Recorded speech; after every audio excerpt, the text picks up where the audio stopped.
প্রিয় দেশবাসী, আমাদের এই ধর্মীয় বিশ্বাস এবং মূল্যবোধের বিরুদ্ধে বিভিন্ন সময় সামাজিক রাজনৈতিক আগ্রাসন চালানোর অপচেষ্টা হয়েছিল। অপরদিকে দেশ বরেণ্য অনেক আলেম ওলেমা সোচ্চার কণ্ঠে বলেছেন, কেউ কেউ স্রেফ দলীয় স্বার্থ হাসিলের জন্য ধর্মের অপব্যাখ্যা করে বিশ্বাসী মুসলমানদেরকে বিভ্রান্ত করারও অপচেষ্টা চালাচ্ছে। সুতরাং সকল বিশ্বাসীদের প্রতি আহ্বান, কেউ যেন বিশ্বাসী মুসলমানদেরকে বিভ্রান্ত করতে না পারে সেই ব্যাপারে আমাদের সকলকে সতর্ক থাকতে হবে।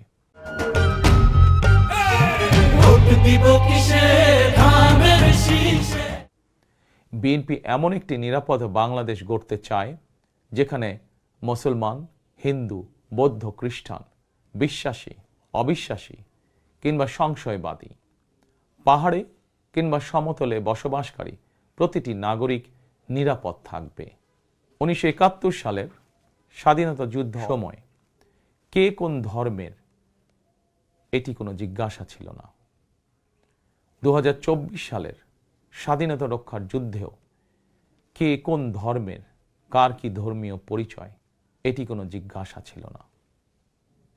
আমরা মনে করি ধর্ম যার যার, রাষ্ট্র সবার। প্রতিটি ধর্মের মানুষ নিজ নিজ ধর্মীয় বিশ্বাস এবং রীতি অনুযায়ী যার যার ধর্ম পালন করবেন। এটি একটি আধুনিক সভ্য সমাজের রীতি। সকল নাগরিকের শান্তি এবং নিরাপত্তা নিশ্চিত করা রাষ্ট্রের দায়িত্ব। ধর্ম যার যার, নিরাপত্তা পাবার অধিকার সবার।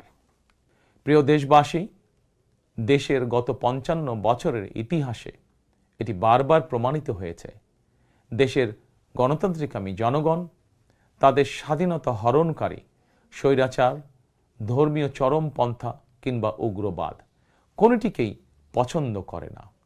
নিজ নিজ ধর্মীয় বিশ্বাস এবং সংস্কৃতি বজায় রেখেই যাতে আমরা সকলে মিলেমিশে একটি নিরাপদ বাংলাদেশ গড়তে পারি, এ লক্ষ্যেই স্বাধীনতার ঘোষকের যুগান্তকারী রাজনৈতিক দর্শন ছিল বাংলাদেশি জাতীয়তাবাদ। দল, মত, ধর্ম, বর্ণ নির্বিশেষে এই বাংলাদেশ আমাদের সবার। আমরা সবাই বাংলাদেশী।